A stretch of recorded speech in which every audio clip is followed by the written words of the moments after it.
సత్యము ఉన్న చోట, సత్యము ఎవరి జీవితంలో అయితే ఉంటుందో వారి జీవితం గొప్పగా ఫలిస్తుంది. It will be a blessed and fruitful life. సత్యము ఎక్కడైతే ఉంటుందో అక్కడ వారి జీవితాల్లో గొప్ప ఫలాలు ఉంటాయి. చీకటి ఉన్న చోట కొంతవరకు మనకు అప్పుడు పూర్తికి ఆనందంలాగా కనబడినా అది ప్రమాదాన్ని మనకు పరిచయం చేస్తుంది, నాశనాన్ని మనకు తీసుకుని వస్తుంది. ఈ కడవరి దినాలలో ఎక్కువగా విస్తరిస్తుంది ఏంటి? మీరు గనక చూస్తే చెడు విస్తరిస్తూ ఉంది. సత్యము తగ్గుతున్నటువంటి కాలంలో చెడు విస్తరిస్తే, అసత్యం విస్తరిస్తే, దుర్నీతి విస్తరిస్తే సమాజానికి ఎంతో నష్టం కలుగుతుంది.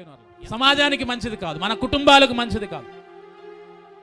అసత్యము ఉంటే చెడు విస్తరిస్తుంది. సత్యం ఎక్కడైతే ఉంటుందో అక్కడ మంచి ఫలాలు ఉంటాయి. ఇలాంటి ఫలాలు ఉండవు.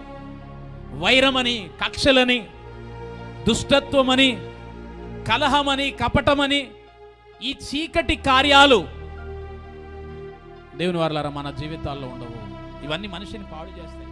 అందుకే ఈ కడవరి దినాలలో దేవుడు మీరు సత్యాన్ని ఆశ్రయించండి అంటున్నాడు.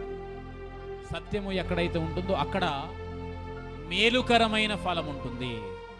సత్యం ఎక్కడైతే ఉంటుందో అక్కడ మంచి ఫలాలతో నింపబడుతుంది మన ఇల్లు.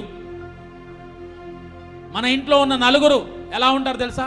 సమాధాన పరులై ఉంటారు, తగ్గింపు స్వభావం కలిగిన వారు ఉంటారు, చిరునవ్వు కలిగిన వారుగా ఉంటారు.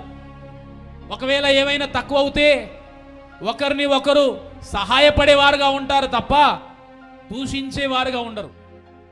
సత్యములో ఉన్నవారు భారము కలిగిన కాలములో కూడా వారు ఎలా ఉంటారు తెలుసా?